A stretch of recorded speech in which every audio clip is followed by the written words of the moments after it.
Assalamualaikum warahmatullahi wabarakatuh. Teman-teman, semoga kita senantiasa berada di dalam lindungan Allah Subhanahu wa taala dan juga kita senantiasa dilimpahkan kebaikan-kebaikan oleh Allah Subhanahu wa taala. Di dalam Al-Qur'an Allah Subhanahu wa taala berfirman, "Ala inna awliya Allahi la khaufun 'alaihim wa la hum yahzanun." Ketahuilah bahwasanya kekasih-kekasih Allah Subhanahu wa taala tidak ada takut bagi mereka, tidak ada kekhawatiran bagi mereka, dan juga tidak ada kesedihan bagi mereka. Diceritakan bahwasanya ada seorang ulama yang bernama Syekh Ibrahim bin Adam, yang mana beliau mempunyai suatu hajat untuk membeli sesuatu di pasar. Maka berangkatlah beliau ke pasar. Setelah sampainya beliau di pasar, sebelum masuk ke dalam pasar tersebut, maka Syekh Ibrahim bin Adam beliau melihat ada seseorang di pinggir jalan.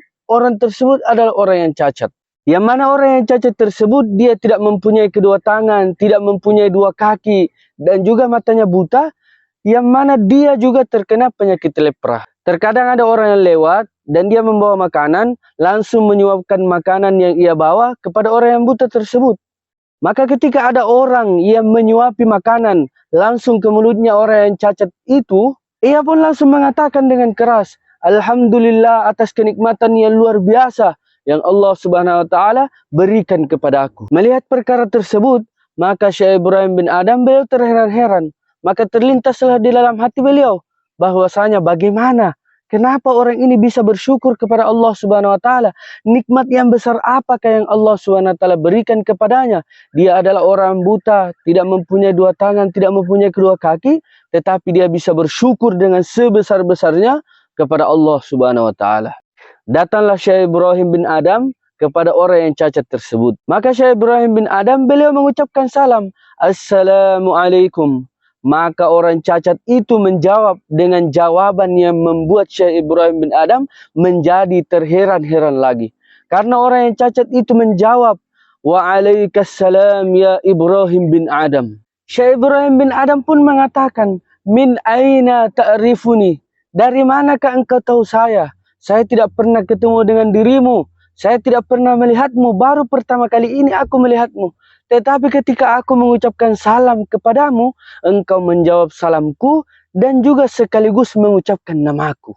Orang yang cacat tersebut pun mengatakan lagi, menjawab dengan jawaban yang ajib. Ma jahiltu syai' munzu araftullah.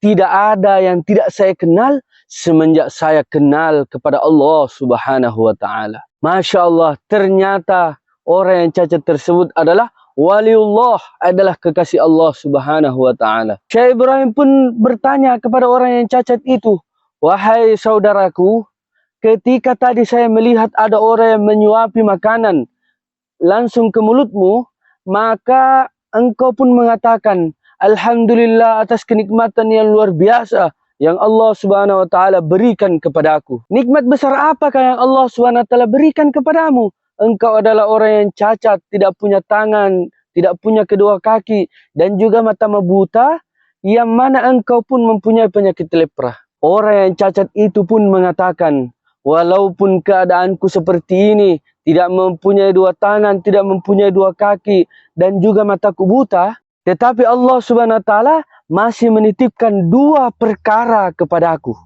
Yang mana perkara ini adalah perkara yang sangat besar, nikmat yang sangat besar yang Allah Subhanahu wa taala berikan kepadaku." Nikmat apakah itu?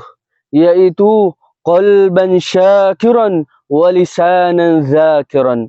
Hati yang senantiasa bersyukur kepada Allah Subhanahu wa taala dan juga lisan yang senantiasa berzikir kepada Allah Subhanahu wa taala. Nikmat apakah yang paling besar?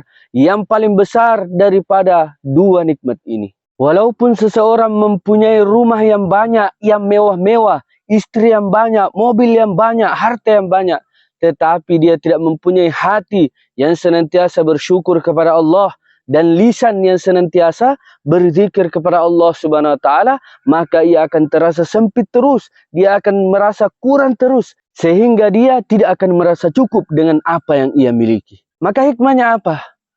Orang yang seperti ini saja, tidak mempunyai kedua tangan, tidak mempunyai dua kaki, matanya buta dan juga mempunyai penyakit lepra, dia bisa bersyukur kepada Allah Subhanahu wa taala dengan sebesar-besarnya syukur, dengan setinggi-tingginya syukur.